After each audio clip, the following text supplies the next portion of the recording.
Okay, we're into our final umbrella of information for forensics, and this one is about after a guilty verdict, and topic 1 is about imprisonment.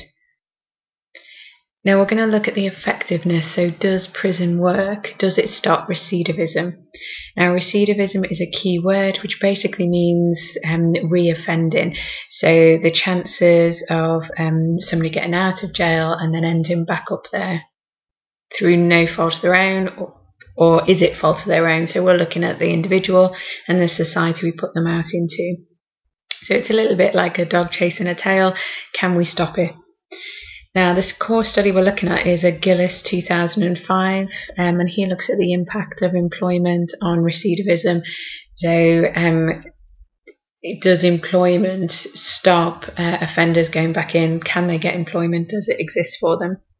Now, Asjan is a psychologist back in the 1980s, and he identified a model of planned behaviour, and he put it down to, well, if prisoners don't want to go back into jail, they won't. So it's about self-belief. It's about a theory of planned action. My planned action is not to end up back in jail, therefore I won't. Instantly, this should ring alarm bells. It sounds a bit too simplistic. I should revise every night for 6 hours non-stop. That's my planned behaviour, but my actual behaviour maybe sometimes differs from that. Our core study by Gillis is a content analysis. So again, sat in an office analysing data and materials. Now, it's a big match pairs design in his content analysis. So what he does is he analyses offenders between certain time limit, and what he does is he matches them on gender. 95% of his sample are male anyway. He matches them on their risk level, their sentence length, their release year, their family status, so married, children, etc., whether they're involved in substance abuse, emotional state, community functioning, so the general atmosphere of the community, and the attitude of the person. Now, on these matched participants released between 1998 and 2005, one group of these were on an employment program. Now, the employment program showed them how to research and get jobs, and it gave them work experience in workplaces whilst in prison and on release. The non-employment group were just your normal prisoners who got to the end release and were released back into the community.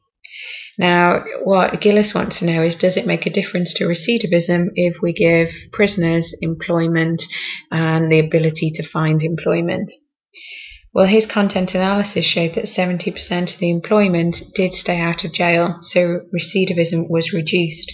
In the non-employment group, 55% didn't return to jail.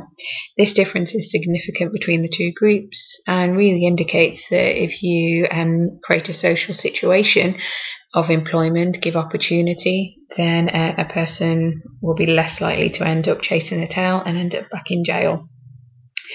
In his content analysis, he also did time to return to jail. It took 37 months for the employment group to return to jail if they were the 30% who did. And it was 11 months, so they returned to jail a lot quicker if they were in the unemployment group. So it was 11 months. Now, the conclusion of this is that employment is good, that giving prisoners opportunity, the right circumstances, recidivism rates will be reduced. This goes against Asjan's because it's not just about the individual, it's about giving the individual the situation to thrive in as well. So giving prisoners the best opportunity you possibly can, both individually by themselves, giving them new skills, but also giving them focus and employment. Okay, so that's the end of our first study in imprisonment after a guilty verdict.